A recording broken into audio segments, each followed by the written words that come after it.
mengamalkan perbuatan dengan hadis yang dhaif. Nah, ini buat pelajaran bagi kita hadirin, jangan sampai kita ini bingung. Sebab di luar sana ada yang menganggap hadis dhaif itu hadis palsu. Kemudian dengan nada mengejek, aku tak hadisnya dhaif oh.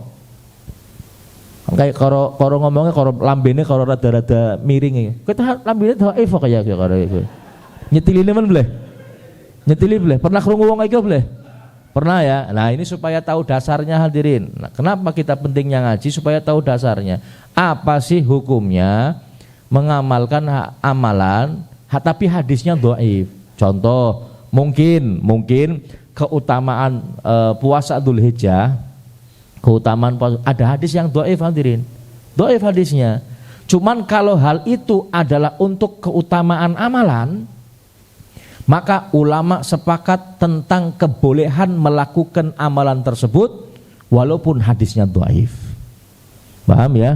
Jadi mau katanya dengan diecek orang wong, aku tak hadisnya dhaif, orang apa-apa, kenapa kon? Kenapa? Sudah tahu dasarnya. Ini loh dasarnya loh, ada dasarnya. Nah, kan tedek hadirin. Hadis dhaif mau apa ya hadis oh. Bokat ucapannya bener Kanjeng Nabi, kon orang lakoni rugi kon. Yang tetap lakoni. Tiga yang mau hadisnya dhaif misalkan bukan dari Nabi, tetap saya nggak rugi sebab itu termasuk amal kebah.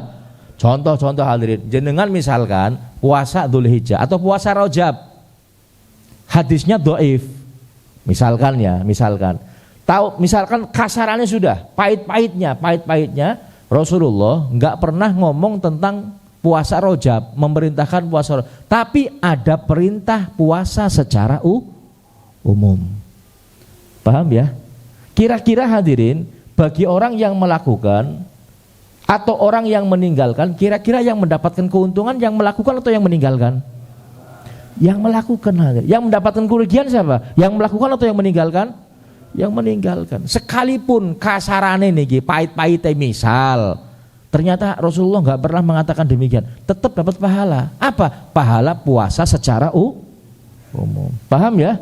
Apalagi misalkan ya, ada hadis yang saling menguatkan sehingga derajatnya bukan dhaif lagi tapi menjadi hasan.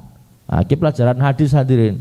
Wis ora sadawa-dawa bokat menjenengan bingung ya. Derajatnya hasan, lebih boleh lagi untuk diamalkan.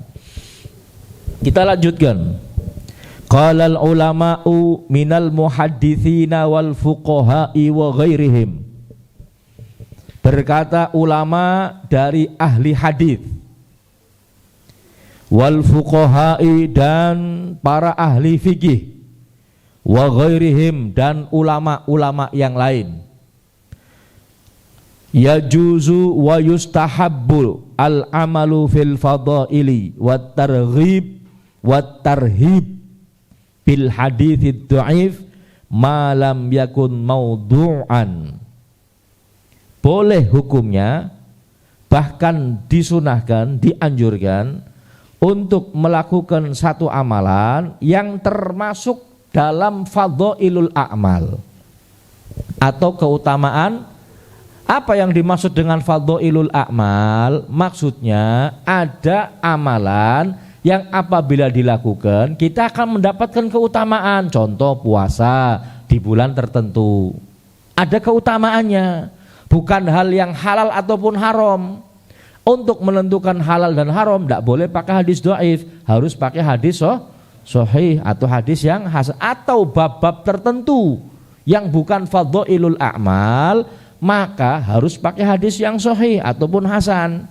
Tidak boleh pakai hadis yang dhaif. Tapi untuk fadhailul a'mal, keutamaan puasa, keutamaan bangun malam, keutamaan zikir, keutamaan sedekah, keutamaan ini, apalagi didukung dengan dalil secara umum, maka boleh untuk mengamalkannya, bahkan dianjurkan.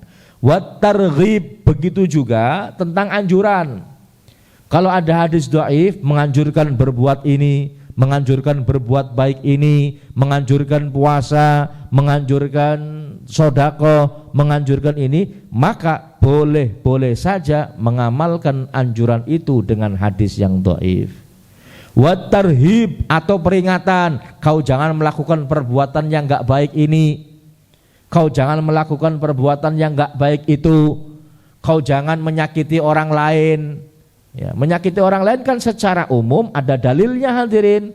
Tapi misal kau jangan melakukan perbuatan dosa di bulan-bulan haram. Misal hadisnya dhaif, misal, maka tetap boleh untuk dilakukan, bahkan dianjurkan.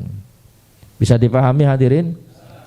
Bil hadits dhaif ma lam yakun maudhu'an, selama hadis dhaif tersebut itu bukan hadis yang maudhu' atau hadis yang palsu. Kalau hadis yang palsu tidak boleh, sebab palsu arane bae palsu, berarti bukan dari Nabi, paham ya? Kalau dhaif, selama itu dhaif, maka boleh diamalkan untuk fadhailul a'mal, targhib dan tarhib. Targhib itu anjuran, tarhib itu peringatan. Boleh saja. Paham ya? Paham betul? Wa ammal ahkamu kal halali wal harami wal bai'i wan nikahi wat talaqi wa ghairi dzalik. Adapun hukum-hukum seperti halal, haram, jual beli, nikah, tolak dan yang lain, fala yu'mal fiha illa bil hadisis sahih awil hasan. Maka kita tidak beramal di dalam hal-hal tersebut kecuali menggunakan hadis yang sahih atau hadis yang hasan. Bisa dimengerti hadirin? Bisa dimengerti? Alhamdulillah. Illa an yakuna fi ihtiyatin fi syai'in min dzalik, kecuali dalam bab-bab tersebut ada sesuatu yang membutuhkan kehati-hatian. Membutuhkan apa? Kehati-hatian. Kama idza warada haditsun dhaif, sebagaimana apabila datang hadis yang dhaif bikarahati ba'dil buyu', dan hadis dhaif itu mengatakan bahwa jual beli yang semacam ini hukumnya makruh misalkan, atau ada sesuatu dalam hal jual beli hukumnya makruh, awil angkihati atau pernikahan, tentang nikah, walaupun hadisnya itu hadis dhaif, tapi untuk kehati-hatian, wa in fa innal mustahabba an yutanazzaha anhu, untuk kehati-hatian maka sangat dianjurkan untuk menghindari hal tersebut, walaupun hadis yang menyuruh untuk menghindari itu hadisnya dhaif. Untuk apa? Untuk kehati-hatian. Walakin la yajib, tapi tidak wajib, tapi untuk kehati-hatian. Untuk kehati-hatian. Kalau untuk kehati-hatian, ya maka tidak ada masalah hadirin. Contoh dalam hal makanan, ya. Dalam hal makanan, contoh saja, contoh secara umum hadirin, bukan secara khusus yang kita sebutkan tadi. Contoh, sebenarnya hadirin, makan di tempat umum kalau secara zahir itu halal, maka sudah cukup. Yang kita makan itu halal, sudah cukup. Yang penting secara zahir kita ngelihat, atau mungkin kalau kita belum yakin ngomong sama yang punya, Pak, halal mboten Pak? Oh halal Mas, jamin Pak, jamin halal. Oh ya sudah, walaupun nanti dia di belakang curang bukan urusan kita, sing dosa sing ngomong halal. Paham ya? Kita hanya menghukumi yang zahir. Tapi kalau yang zahir sudah menampakkan keharamannya, jangan makan. Contoh mancing warung, ya, atau mancing rumah makan, tahu-taunya di pinggir-pinggirnya ada botol apa? Botol apa? Pernah lihat ya? Saya mau tanya, homer haram atau halal? Sudah jelas terpampang ada keharuman, terus jenengan tetap mangan? Walaupun hadirin mungkin kur dipajang dok, salah dewek majang, karena kita menghukumi yang zahir. Nah ini misalkan kita masuk kemudian halal, kemudian orang ngomong halal, atau nampaknya halal sudah, umumnya warung, maka kita berhati-hati nih. Oh ada hadis misalkan yang menyuruh untuk berhati-hati dalam urusan makan. Kemudian kita mikir, lah nyong ora urung nyembelih ayame, saya nggak tahu beli dagingnya di mana. Kemudian kita hati-hati nggak makan, boleh Beb, boleh saja. Kenapa? Untuk kehati-hatian. Paham ya? Nggak ada masalah. Oh hadisnya makruh, hadisnya dhaif, nggak apa-apa. Untuk kehati-hatian. Paham ya? Tapi nggak wajib hadirin, nggak wajib. Jangan sampai terus jenengan mengatakan ki haram, nggak boleh hadirin. Wah saya nggak boleh menghukumi bahwa ini adalah makanannya haram, nggak boleh hadirin. Tapi untuk diri kita, untuk kehati-hatian, maka boleh-boleh saja. Bisa dipahami? Saya lanjutkan. Wa innama dzakartu hadzal fasla, kenapa kok saya nyebutkan fasal ini tentang masalah hadis dhaif ini hadirin, kata Imam Nawawi, li'annahu yaji'u fi hadzal kitab ahaditsu anusu ala sihhatiha au husniha au dha'fiha. Sebab dalam kitab ini saya mendatangkan beberapa hadis yang saya sandarkan tentang kesohihannya atau kehasanannya atau kedhaifannya.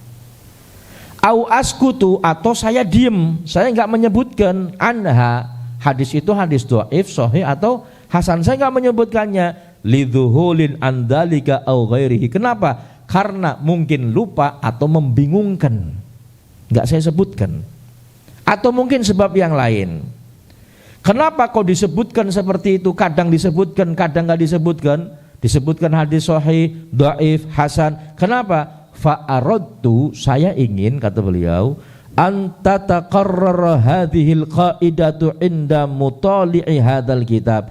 Saya ingin menanamkan dalam benak pembaca, saya ingin menanamkan kaidah ini dalam benak pembaca, supaya apa? Supaya pembaca itu tidak terpengaruh, ini hadis sahih, hadis dhaif berarti orang diamalkan, enggak.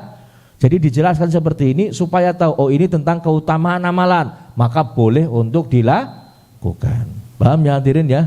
Jadi jangan sampai kita terpengaruh dengan omongan-omongan, kita hadisnya dhaif, kita dhaif, kon be dhaif ka. Hadisnya Kanjeng Nabi dhaif karo ngece. Dhaif atau bukan dhaif, bukan terus dhaif terus nista hadirin. Dhaif bukan dhaif terus jadi hina hadirin. Ini kan kadang-kadang orang ngomong dhaif seakan-akan menghinakan hadis itu. Naudzubillahi min. Kalau sampai itu benar dari Nabi Muhammad, kira-kira dosa boleh? Ya nemen hadirin. Paham ya? Nah, ini tentang masalah hadis dhaif. Mudah-mudahan bisa kita pahami. Kemudian kita tidak bingung dalam hal ini. Insya Allah kalau itu keutamaan tentang amalan, kerjakan hadirin. Tidak usah ragu-ragu, sekalipun hadisnya dhaif. Wallahu a'lam.